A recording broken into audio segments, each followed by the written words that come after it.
Halo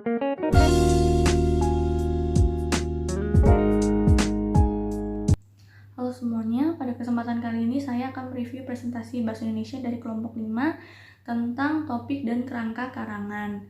Nah, sebelumnya kita mengetahui mengarang itu merupakan proses kegiatan pikiran manusia yang mengungkapkan kandungan jiwanya terhadap orang lain ataupun kepada diri sendiri melalui sebuah tulisan.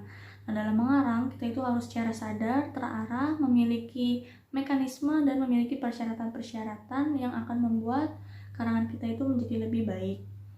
Nah, mekanisme dalam karangan itu tuh terdiri dari tahap perencanaan karangan yang merupakan tahap persiapan dan adanya tahap rangkaian proses penulisan. Selanjutnya kita juga harus mengetahui topik itu berasal dari bahasa Yunani yang berarti topoi, yang berarti tempat di mana tulis menulis. Jadi topik karangan itu merupakan jawaban pernyataan atas masalah apa yang akan kita tulis atau yang akan kita bahas. Nah, topik itu, cara menentukan topik itu supaya kita lebih mempersingkat atau lebih membatasi topik agar lebih spesifik itu ada 3 cara. Yang pertama dengan menentukan cara menggunakan tempat, misalnya kita ambil topik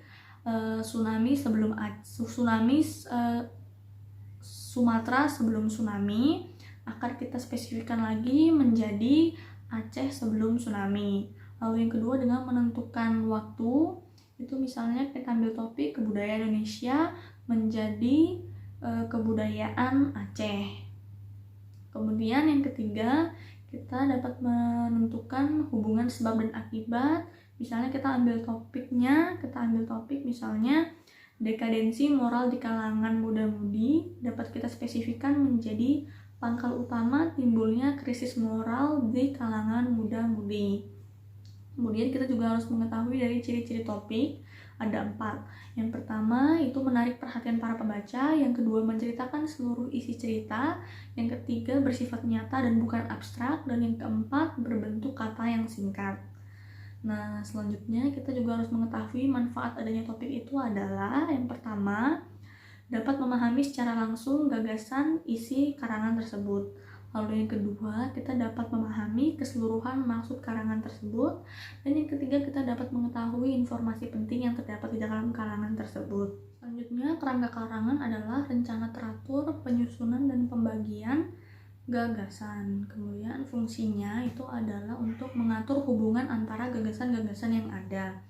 Nah, dengan adanya kerangka karangan itu sangat membantu penulis dalam menggarap karangannya secara logis, teratur, dan membuat penulis dapat membedakan ide-ide utama dan ide-ide tambahan. Kemudian kita harus mengetahui manfaat dari kerangka karangan. Yang pertama itu adalah mempermudah pembahasan tulisan. Yang kedua, menghindari isi tulisan keluar dari tujuan awal, menghindari penggarapan topik yang sudah dibahas sebelumnya secara 2 kali atau lebih. Lalu yang keempat, mempermudah penulis mencari materi tambahan. Yang kelima, mempermudah menulis untuk mencapai klimaks yang berbeda-beda. Dan yang keenam, menjamin penulis bersifat konseptual, menyeluruh, dan secara terarah. Kemudian kita harus tahu cara membuat kerangka yang baik itu seperti apa. Yang pertama kita menentukan ide atau gagasan cerita.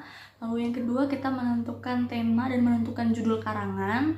Yang ketiga kita membuat alur secara naratif. Dan yang keempat kita membuat poin pembicaraan. Yang kelima kita mengembangkan pokok pembicaraannya. Dan yang keenam kita membuat judul karangan yang pasti. Nah, sekian review saya pada hari ini. Atas perhatiannya saya ucapkan terima kasih.